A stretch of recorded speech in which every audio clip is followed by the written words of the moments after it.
The Glen of Gloom. Book 14.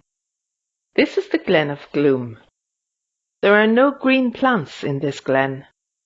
There are no garden flowers, just twisty trees, brown weeds, and some clusters of orange and yellow mushrooms sticking up from the mud and clay. Animals never stray into the Glen of Gloom. They all stay away. The glen is gloomy and dim. Steep and towering cliffs shut out the rays of the sun. Beginning at the top of the glen, where the sun's rays can still be seen, a crooked footpath goes twisting downhill. Before this pathway gets to the bottom of the glen, it meets a barrier of prickly bushes. These bushes are thickly crowded together. They bend across the path like the roof of a very prickly subway tunnel. As the path comes out of this tunnel, it meets a number of jagged rocks. It zigzags past these rocks and keeps on twisting down the glen until it comes to a still and stagnant pool. This pool is a funny colour. It is not blue like the River Mac. It is green, and it is very smelly. Next to the pool, a rocky cliff towers up. It stands out like a bad and rotting tooth. At the foot of this rocky tower, there is a bent and twisted tree. Next to the tree, there is the black mouth of a deep cave. This cave seems to frown at the rest of the glen, as if the cave is angry. Little animals stay away from the Glen of Gloom because of this cave. Something nasty stays here. Something very, very wicked. Now it was the day after the Clan MacFuzz had been on their picnic. It was midday. But down in the bottom of the glen, everything was as gloomy and creepy looking as ever. At first, everything was still. The green pool was smooth and glassy. There was no sound. Then, something very odd began to happen. A soft, growling sound seemed to come from deep within the cave. The growls stopped. All was still again. Then, suddenly, whoosh! A freezing gust of wind came howling out of the cave's mouth. It blasted powerfully across the top of the pool and between the jagged rocks. Soon the prickly bushes were bowing and swaying as the first gusts hit them. Before long, the glen was ringing with howls and screeches as the powerful wind blasted past the cliff tops. Showers of grit and powdery dust went scattering across the glen, battering and clattering against the bigger rocks and cliffs. Then the wind stopped, just as suddenly as it began. The Glen of Gloom was still again. But not for long. A thin yellow mist came creeping across the glen. Just like the wind, the mist too was coming from the cave. It came oozing out at first in little wisps and went trickling across the top of the still green pool. Then it came faster and faster until it was gushing out at a fantastic speed like a river coming out of a tunnel. Before long the glen was flooded. The mist was damp, chilly and clammy. It looked as if the trees and bushes were drowning as little by little they sank into the thick yellow flood. The mist lay across the glen like a big yellow blanket of fluffy cotton wool. In the bottom of the glen, nothing could be seen. The cave had gone, so had the pool. The jagged rocks had gone, so had the prickly bushes. Everything was hidden by the thick yellow mist. Then, just as suddenly as the wind had come and gone, the mist stopped flooding out of the mouth of the cave. Soon the last wisps came trickling out. Bit by bit, the thick yellow blanket began to get thinner. Before too long, the last thin strands were drifting past the steep cliffs and up the crooked path. At last, all the mist had gone. Everything in the glen was still again. But the Glen of Gloom seemed to be expecting something. Every rock, twig, rush, and reed was still. The glen was soundless. Then, suddenly, from deep within the sooty blackness of the cave, a hissing sound began. The bent and twisted tree next to the cave began to shiver. Its thick wooden trunk began to twitch and jerk. Its roots shook. The reeds and rushes on the banks of the pool were shivering too. Then, little by little, something came creeping out of the cave. 2 hungry, red eyes were looking out of the gloom. They had no pity. They were bloodshot and angry. Now a long, sleek neck came stretching out. The thing stopped. Its ugly head began to sway this way and that way. Its greedy red eyes looked across the glen. They did not blink. They did not flicker. They inspected everything. The Glen of Gloom was very, very still. Not one twig was trembling.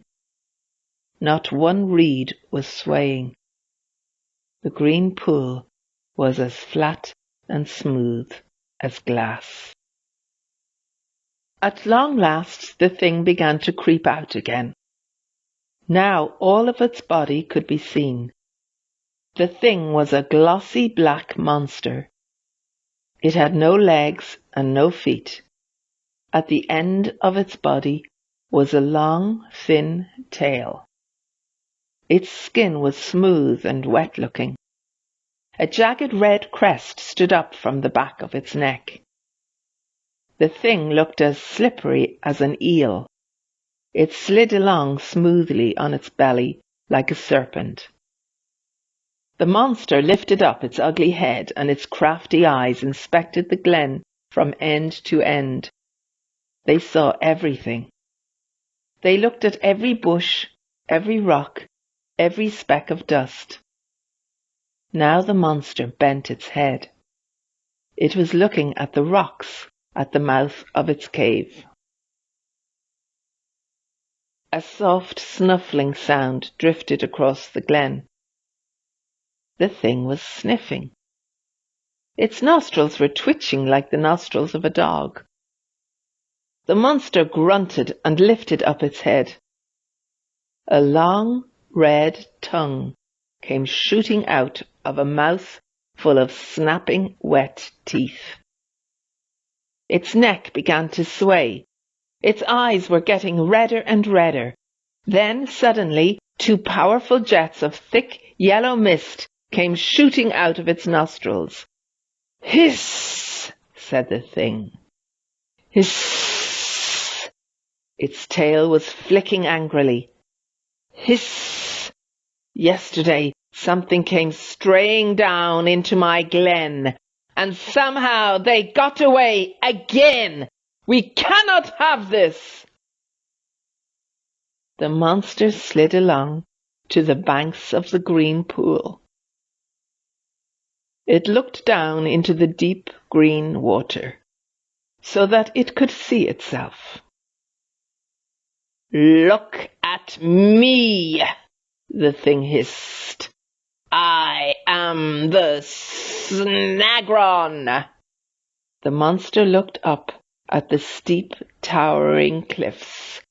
"I am the Snagron, queen of this glen," she hissed. "Someone has been snooping and prowling down here. Now they must pay for it. No one may enter my glen and get away scot-free. I hunt and slay everything that comes on to my land. Nothing can get away from me. I am much too powerful." She looked very angry indeed. The Snagron looked back at the still green pool.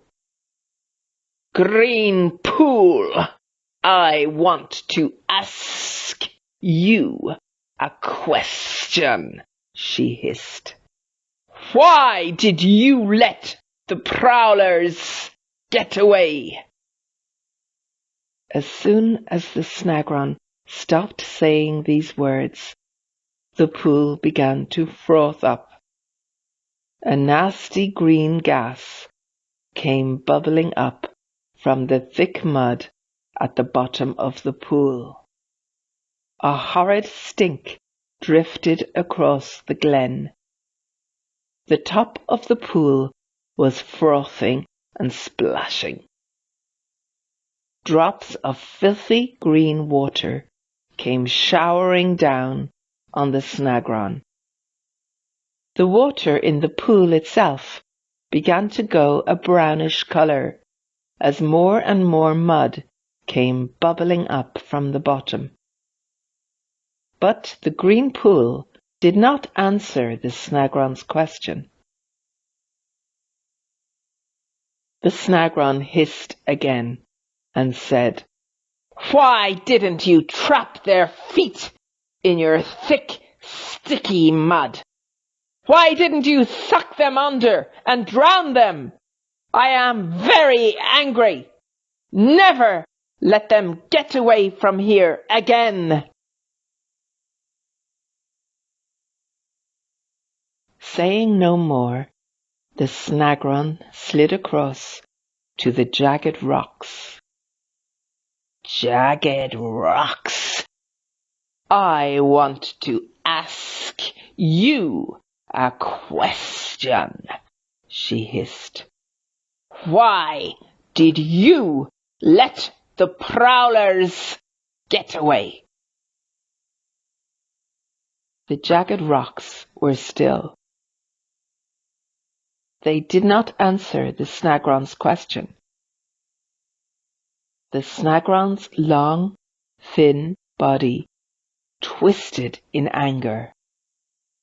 "Why didn't you cut them and rip them?" she said. "Why didn't you catch them and keep them? I am very angry. Never let them get away from here again."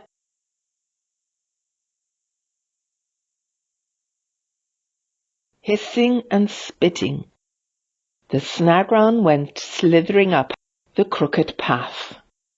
At last she came to the prickly bushes.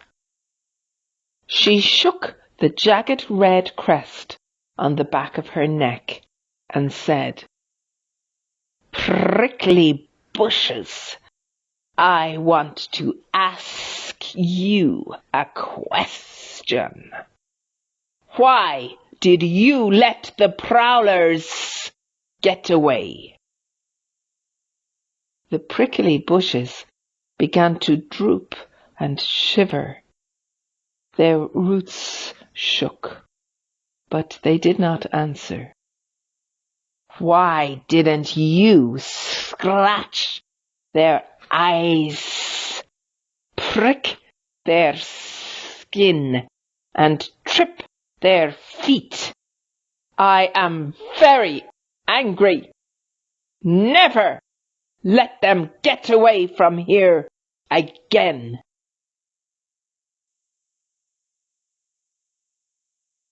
Now the Snagron looked at the rest of the glen. Her blood-red eyes were glittering and flashing. Her long tongue came flickering out of her mouth. A soft growl came from deep within her. Glen of Gloom, she hissed. This must not happen again.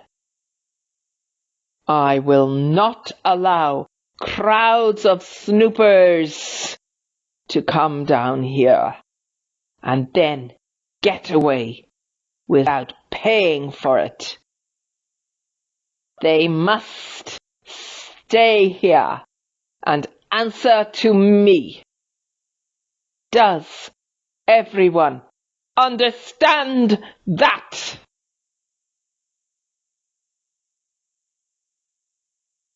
The Snagron had lost her temper. Her mouth was frothing. Her teeth were snapping. Her tail was swishing.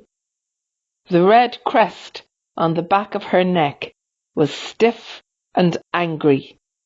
You must trap everything you see and keep them for me. I am your queen. You must do as I say. I am not playing with you. Now I must catch these snoopers by myself. With an angry scowl at the prickly bushes, the Snagron slid back down to her cave. I need to think, she said. How am I going to catch them? What are they called? Where do they live? I must pay them a visit. The Snagron's eyes were a deep, deep red. Now then, she said, what are they called? Mac something. Now what can it be? Macbuzz? No. Macmuzz? No. Macguzz? No. Macwuzz? No. Mactuz? No. What are they called? Macfuzz? Yes. Yes, that's it. Macfuzz. They are called the Clan Macfuzz, and they live in the next glen. They play the bagpipes and eat haggis, and their chief is called Macfuzz the Buzz. Her body twisting and looping in anger, the Snagron began to slither back into her cave. Thick jets of mist shot from her nostrils. Her eyes were flashing. Her teeth were snapping. Her tail was swishing. Hissing and spitting, she stopped at the mouth of the cave. She looked back at the crooked path that led to the Glen Macfuzz. Well, well, well, she hissed. The words came spitting from her lips. Well, Clan MacFuzz, you had better look out. I am not going to come after you today, but you will soon be praying that you had never set eyes on the Glen of Gloom. You will be sorry that you ever came to bother me. I am in a very bad mood, and soon, very soon, I am going to swoop down on you. I would just love to catch you all. I will keep you for weeks in the blackest room in my cave. You will be like castaways. You will never see your Glen again. You will stay in my cave forever. I will have you all in my power. Then I will play nasty tricks on you. Your flesh will creep and your teeth will chatter. The Snagron was so angry that she was screeching now. The sound of her words went ringing round the glen. I will shower you with red-hot rocks! I will spray you with freezing water! You will pray for food, but you will get nothing to eat! I may let you have some rotten hay to sit on, but you will get no sleep! You will bow down before me and beg me to set you free! You will howl and weep! You will growl and creep, but it will be no good. In the end, you will shrivel up like rotten apples. I will have payment in full. Yes, yes, you silly fools. We will meet again, and then you will pay, pay, pay.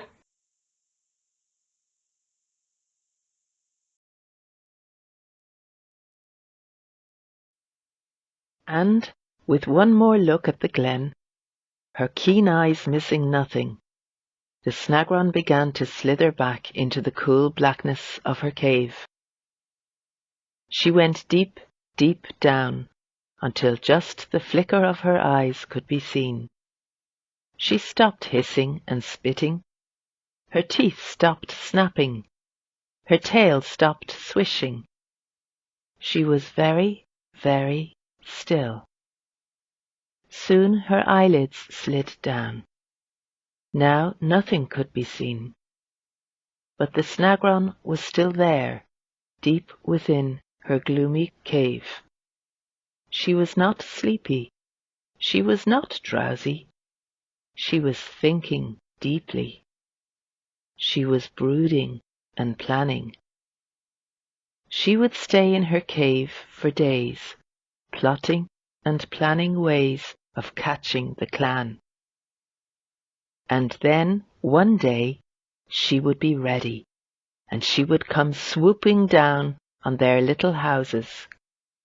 And maybe then, if her plan was a good one, that would be the end of the Clan MacFuzz.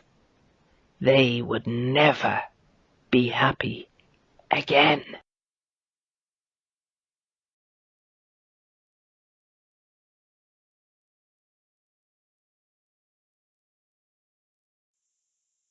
Now write. Answer all the questions. Do not forget where to put full stops and capital letters. Question 1. What plants are there in the Glen of Gloom? Question 2. Where did the freezing wind come from? Question 3. What did the twisted tree begin to do just before the monster came out of the cave? Question 4. What colour are the monster's eyes? Question 5. What sticks up from the monster's neck? Question 6. What comes out of the monster's nostrils? Question 7. What is the monster called? Question 8. Why was the monster angry with the green pool, the jagged rocks, and the prickly bushes? Question 9. Why did the monster go back into her cave?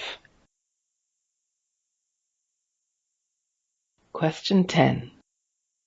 Read these words: head, feet, tongue, hands, tail, skin, fingers, mouth, legs, eyes, wings, teeth, crest. Write down the things that the monster does not have.